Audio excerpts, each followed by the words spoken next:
പിന്നെ നമ്മുടെ ജോബ് ഓപ്പർച്യൂണിറ്റീസിന്റെ കാര്യം എന്തൊക്കെ ഇവർക്കൊരു ഡൗട്ട് ഉണ്ടായിരിക്കും. ഇപ്പൊ നമ്മൾ പറഞ്ഞു ഒരു പേനന്റെ വില നമ്മളിങ്ങനെ ഫിക്സ് ചെയ്യുന്ന സംഭവം, അതല്ലാണ്ട് ജസ്റ്റ് ജോബ് റോൾസിനെ പറ്റി പറയുകയാണെങ്കിൽ എന്തൊക്കെയായിരിക്കും ഏകദേശം ഉണ്ടാവുക?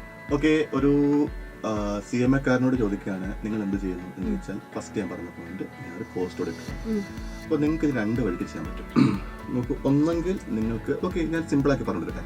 ഒരു ഡോക്ടർ എങ്ങനെ എന്തെല്ലാം ചെയ്യുന്നു, ഒന്നെങ്കിൽ അയാൾക്ക് സ്വന്തമായിട്ട് പ്രാക്ടീസ് ചെയ്യാം, ഒരു ക്ലിനിക്കിട്ട് പ്രാക്ടീസ് ചെയ്യാം, ഹോസ്പിറ്റലിൽ വർക്ക് ചെയ്യാം. ഇനിയുണ്ട് അവർക്ക് എന്ത് ചെയ്യാം, ഒരു മെഡിക്കൽ കോളേജിൽ പ്രൊഫസറായി ടീച്ച് ചെയ്യാം, അല്ലെങ്കിൽ ഗവൺമെന്റ് സർവീസിൽ എന്ത് ചെയ്യാം, പല പോസ്റ്റുകളുണ്ട്. ഇതേപോലെ തന്നെയാണ് അപ്പോൾ ഇതന്നെയാണ് CMA-ക്കുള്ളത്. ഒന്നെങ്കിൽ നിങ്ങൾക്ക് ഒരു പ്രാക്ടീസിങ് CMA ആവാം, സ്വന്തമായിട്ട് ഓഫീസ് ഇട്ട് തുടങ്ങാം. അപ്പോൾ ക്ലയൻസ് വരുന്നു, ഈ കോസ്റ്റ് എടുത്ത് നിങ്ങൾക്ക് ചെയ്ത് കൊടുക്കുന്നു, അവർക്ക് വേണ്ടി അതിന് ഫീസ് കിട്ടുന്നു. അല്ലെങ്കിൽ നിങ്ങൾക്ക് ഒരു കമ്പനിയിൽ ഇപ്പം ആൾ പറഞ്ഞ പോലെ Big 4-ലോ മറ്റു കമ്പനീസിലൊക്കെ എന്ത് ചെയ്യാം, നിങ്ങൾക്ക് എംപ്ലോയ്മെന്റ് പോകാം, CMA ജോലിയുണ്ട്. അതല്ലെങ്കിൽ നിങ്ങൾക്ക് ടീച്ചിങ്ങിലേക്ക് ഇറങ്ങാം.